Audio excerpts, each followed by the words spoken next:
A major break in the murder of a homeless woman leads police to a Portland shelter. The body of 22-year-old Jessica Williams was found May 23rd underneath the East Bank Esplanade.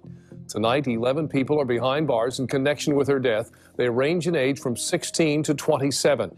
2 of those suspects face murder charges. So today I decided that I'm going to share one of my stories with you. I have had a lot of really crazy things happen to me, believe it or not. I enjoy watching other people's stories about real things that happen to them in their life. So I've chosen something that happened long ago, and the information is already out there, so it's safe to talk about. When I was 19, I volunteered at a homeless shelter in Portland, and I was there once a week, and there was a shelter for homeless teens. Well, the lady that ran the place told everybody that for the time that you work here, at least one person will die. And that's just not something normal that people say to you, you know, like, oh, for the short amount of time you're here, someone you know will die. Oh, okay. So one of the things that I always wanted to do in my life was be a documentary filmmaker. And I always thought that that would be really cool, because I wanted people to be able to see things in a different way, and I wanted to open up people's eyes and make them think about things in ways they never thought of before. So I was 19, I had just graduated high school, and I really needed to do something. And it was really freaking me out. And I had been almost told that I was going to go to film school, and it didn't happen, okay? So one of the things I did when I was volunteering at this homeless shelter was ask some of the teenagers, like, hey, I want to make a documentary film about what it's like to be homeless. Is that something you'd be interested in doing? Well, surprisingly, yeah, they did. Now, I thought this was going to be something that was really embarrassing. You know, who wants to talk about this awful thing that they're dealing with and share it?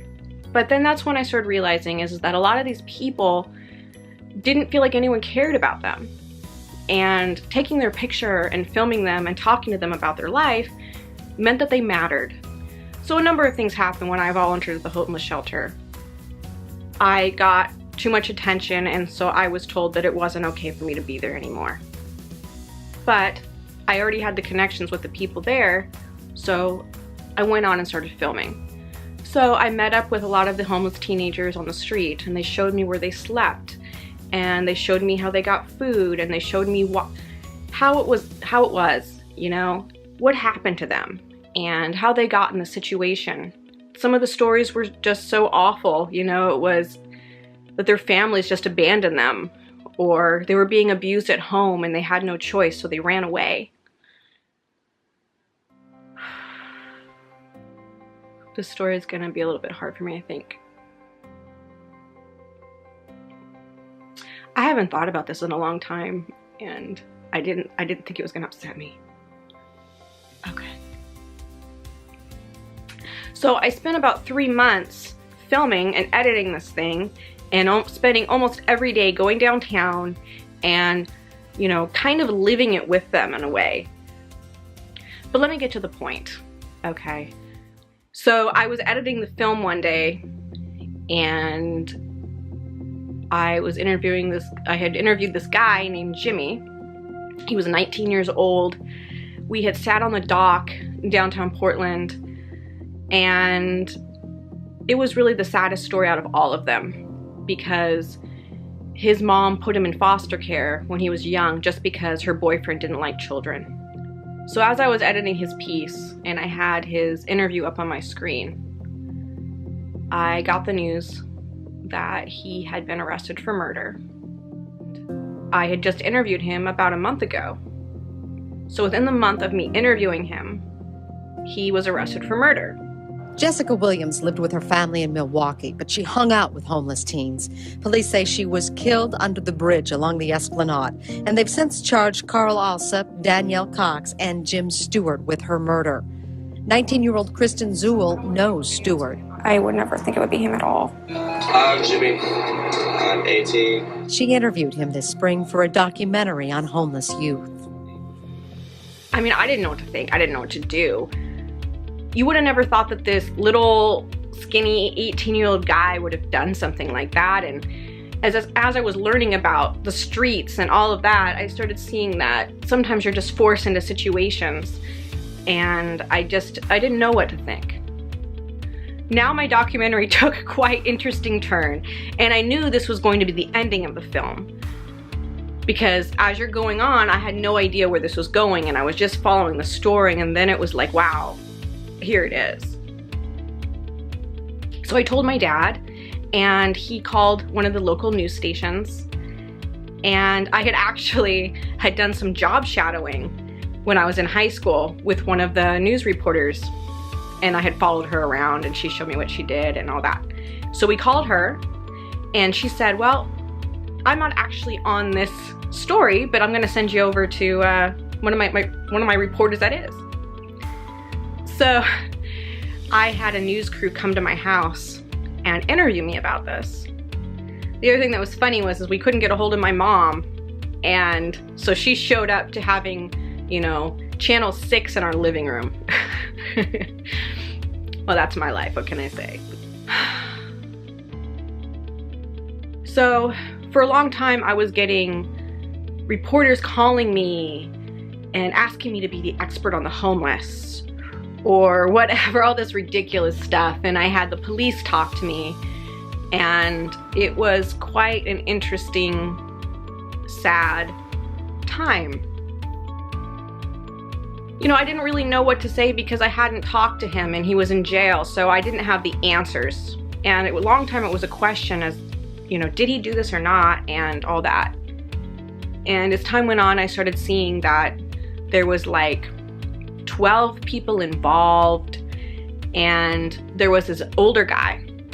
His name was James Nelson, and he had already killed 2 people when he was a teenager and already been to prison for many years, and he was just released onto the streets and decided that since he had already went to prison for murder, he couldn't do it again, so he got other people to do it for him.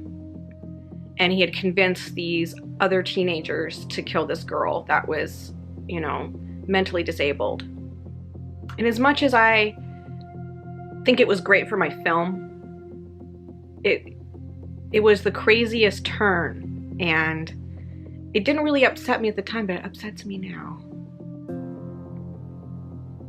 I don't know why it would upset me now. So then it became a thing where Jimmy, the guy in my film that was arrested for murder, was calling me from jail all the time. And we kind of became friends, because one of the things when I made my film is that I let these people know that they could still talk to me and that I was there for them as a friend. And so him and I kind of became friends. Well, then his lawyers started figuring out that after he talked to me, or after I saw him, because I did visit him in jail a few times, that he would talk to them more. And I guess there were days that he refused to talk to them because he was so upset or he hadn't seen me. So his lawyers were actually picking me up from my house and driving me to the jail to visit him to make sure that this would happen. And that makes me think of one of these really crazy moments. So when you go visit someone in jail, if you don't know, you have to talk to them through glass and hold a phone and talk to them through the phone. I'm assuming that's because they're recording what you're saying.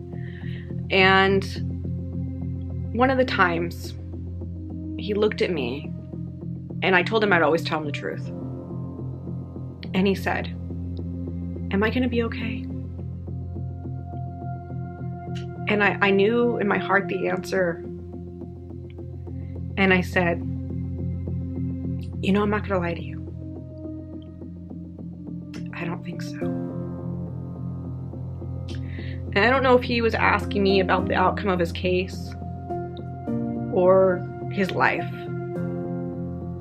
But when he asked me that, I felt a no. And he just looked down. And he thanked me for telling him the truth. He was also writing me letters a lot. And we weren't allowed to talk about the case, so I couldn't go there and be like, "Hey, did you do this?" And so one day I just decided that I was going to sit down and I was going to just look at all of the letters that he sent me. There was a huge stack. So I just started reading through all these letters, and he was telling me things about his childhood and some of the awful abusive situations from his stepdad. And sometimes this happens to me. I don't have an explanation. Maybe I have a spirit that whispers in my ears. I don't know. But I could feel in my mind, it wasn't with my ears, and it wasn't my own thoughts. It was like somebody was placing it in my mind. Craziness. Don't judge me for that. And it said that he did it. And I just realized that yes, he did stab her, he did dump lighter fluid on her, and he did light her on fire, and they did put her on the railroad tracks. There was a lot of people involved. He wasn't the only person. And a jogger had found her body that morning before the train was able to go through and hit it. And they had walked her over the steel bridge in Portland. I have a very hard time going over that bridge. Why did they do it? There's not really a good reason. The reports say that they thought she was a prostitute or something, and it doesn't really make a lot of sense, and I don't think that there is a good reason. I know that there's like a lot of street rules, and they have a whole like structure. So like the people that have been on the street longer, they're like called old school, and then you're supposed to listen to them over anyone else. And I guess that's kind of why they went along with it, was because, well, the community failed, because when someone's released from prison for murder or anything, they're supposed to let the homeless shelters and people know that this person is being released. And they didn't do that. So nobody actually knew who he was. They didn't know that he had done this before. And I'm almost positive that if they were aware that he had killed before, it probably wouldn't have happened. Yeah, I don't think it would have.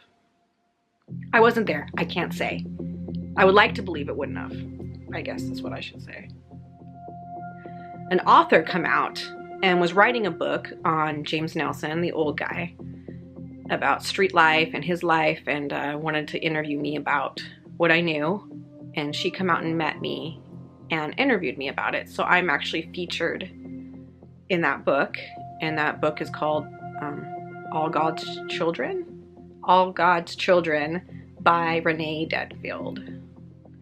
And I had tried to enter the film into film festivals, and it didn't make it, and I don't know why. I don't know if they really watched it, and I didn't go to film school, so I don't know. I probably did everything wrong. It's, whatever. But I felt like the story was so honest that it was worth seeing and worth hearing. So I don't know. Jimmy's lawyers used my interview in his case, and the lawyer had told me that she believed that it was my interview that got him out of the death sentence. And so there's that. And this isn't the only thing like this has happened in my life, okay? Like, I have so many situations that are of this magnitude, like I couldn't even tell you. So the day came for the trial, and with trials they have multiple days for them. He was found guilty, and he was getting 25 years in prison, so he wouldn't get out till he was like in his 40s. And so that was sad to know that he never really got a chance, and that he won't really start his life until he's in his 40s. Him and I don't talk anymore, okay? We haven't talked in years. I don't know how he is. I couldn't tell you what prison he's at. I don't know, okay? I do remember the lawyer telling me that sometimes when people get long sentences like this, they decide to disconnect from the real world, and they stop talking to the people that are on the outside because it's just too painful and it makes their time feel like it's longer. I don't know how many people try making their first documentary film by themselves, no help, and then end up in the middle of a murder case. Well, me? I don't know. Kristen says she learned something of the lifestyle, the violence, the drugs, and the rules street families live by. I just know that if you break them, bad things happen. Kristen lives with her family in Lake Oswego and has never lived on the streets. She doesn't know the other teens involved. She has a hard time believing that the young man in her interview is accused of doing something so bad. I mean, he was really happy. He came to me and he gave me a hug and told me he just got a job and that he was getting ready to, you know, get on with his life sort of thing. And he wanted to go to PCC. It seemed like a guy who really wanted to get his life together, was in a hard place. Now, police have been very interested in taking a look at Kristen's video. It was shot months before Jessica's murder. And again, she didn't have any contact with the other people who are suspected in that attack. Of the 12 people who have been charged with some form in the attack, only Carl Alsop, charged with murder, is still on the run. So last night I had nightmares all night. I barely slept. It was just awful dream after awful dream. And I think it's because I told this story and it disturbs me. So I guess I'm gonna have to think about how many of these type of stories I can relive. As I thought about it more, I realized that I wanted to say that I didn't mean any disrespect to anyone's family that personally was affected by this. So this was just my experience with this. And all I did was make a film and talk to a couple people. And I also wanted to say that because I made the film and I did know these people, I was getting death threats back then. People were sending me emails telling me that I'm friends with the murderer and I deserve, you know, to have happened to me what happened to her and all kinds of stuff. And I guess when something really awful happens, people need to blame somebody and they need to lash out at somebody and they need to take out their frustrations and their anger on somebody else to take it away from themselves. Because this was so long ago, it's hard for me to remember all of the details. I probably should have done this a long time ago, but I wasn't doing this YouTubing thing then. So I want to say that I've always been a risk taker. I was not afraid to go on the streets and hang out with homeless teenagers and videotape them. They were normal people. It wasn't scary at all. It was just, you know, you never know where your life's going to take you. And you never know how you're going to deal with something until you're there. You can always say, okay, well, if I was in that situation, this is what I would have done. But you don't really know till you're there. It's completely different when you're there. The circumstances, the way you feel, you can't predict everything. The other thing that disturbed me about when I was making that film was how people thought, well, why don't these homeless people just go out and get a job? Which is probably the most clueless thing you could say. Because if they could, they would. And there's so many factors into having a job, right? You know, if you don't have a good night's rest or clean clothes or transportation, if you don't have that, take that away, well, are you really gonna have a job? I guess that in this point in my life, and since now I'm deciding to be kind of a public person, even though I'm such a private person, and you can't really judge anybody for what they have to do to survive. And that's really important. It doesn't matter if you are struggling on the streets, homeless, begging for money, or if you're dancing naked in a club, or if you're working at the gas station, or you're selling drugs, or whatever it is, you're doing that to survive. And just know that I don't judge you for it. And we've all had to do some things in our lives that we weren't proud of. So if you found that hearing my story was interesting and you'd like me to share more of them, let me know. If you have any questions, I'd be willing to answer them. I'm pretty much an open person when it comes to a lot of things, and I'm very honest. So you might not like everything I have to say, but know that it's the truth, and that's what matters.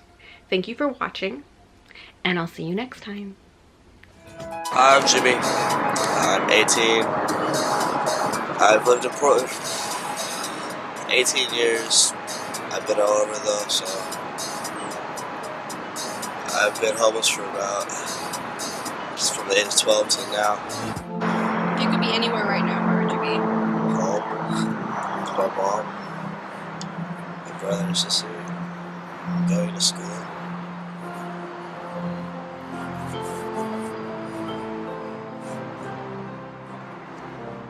But it kind of sucks when your mom throws you away and doesn't give you a chance. Why'd she do that? Because she chose some fucking dick over me.